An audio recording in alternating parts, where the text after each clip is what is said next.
What up, fam? It's your boy Demuir here, purveyor of all sounds underground. Hope all is well with you. I want to thank each and every one of my subscribers for just being a bit patient with me. I've been posting some old content, and I hope you found it interesting. But certainly, there's nothing like being up to speed with what's going on. I've just been extremely busy putting out a number, or prepping, or getting ready to release a number of different records and projects, and it all kind of came colliding.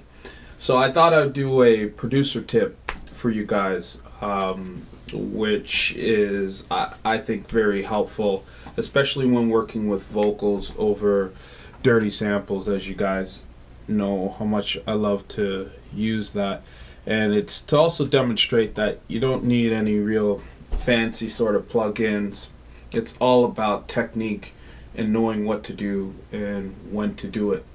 So as you can see here, I have EQ up using Logic Pro X. And this is the EQ of the vocal. Right here in the about 270 hertz to about 2.5 hertz, we have what I did is just a bit of a boost in between those frequencies, more specifically about an 8 dB boost, which is quite high, in the 810 hertz range. And the reason why I've done that is because it's an old recording, this vocal, and it's over a bass heavy sample with a lot of Fender Rhodes in the middle.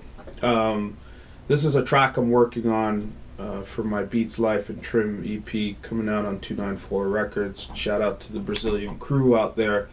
And this particular song is called Trim. So what you'll hear is, I'll give you a taste of the Fender Rhodes with a bit of the vocal in there, just so you understand everything that's going on. Got to have some.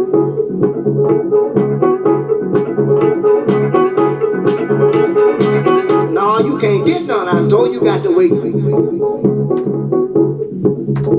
So you can hear there's quite a bit of mid-range stuff going on in there, in the same space where I boost the vocal to make sure there's a bit more presence. I did add a bit on the high end, but I know right away there's going to be portions. By the time I had the bass I played over the sample and the kick, it's just going to be a collision of instruments hitting off in the same frequency. So what I tend to do a lot is I go into the automation feature here and look at the filtering function. So wherever I have a vocal hitting off, I lower the filter slightly, because it just kind of takes out all of the mid-range activity and allows the vocal to kind of be out in front at that time of the mix.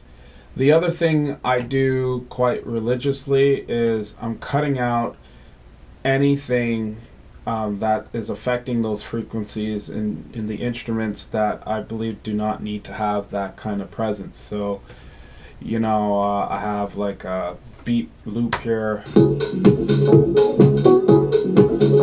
take out the Fender Rhodes, but you can hear this has some stuff going on in there in the mid-range a little bit. Let's see if I find it. I think this is it.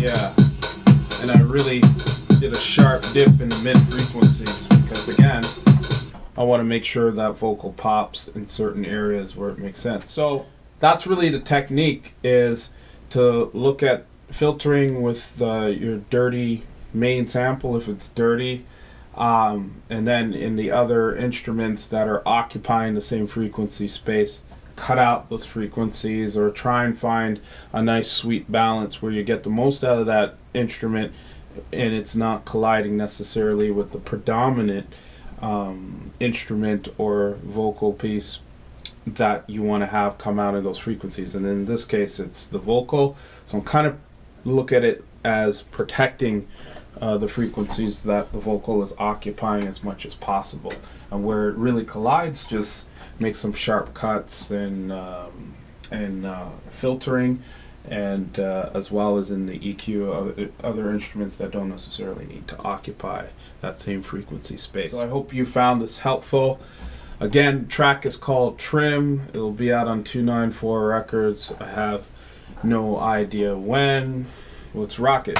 Got to have some.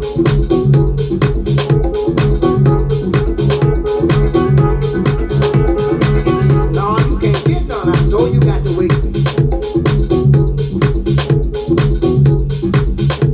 So he took his hand, he just rubbed the old pussy to the toe.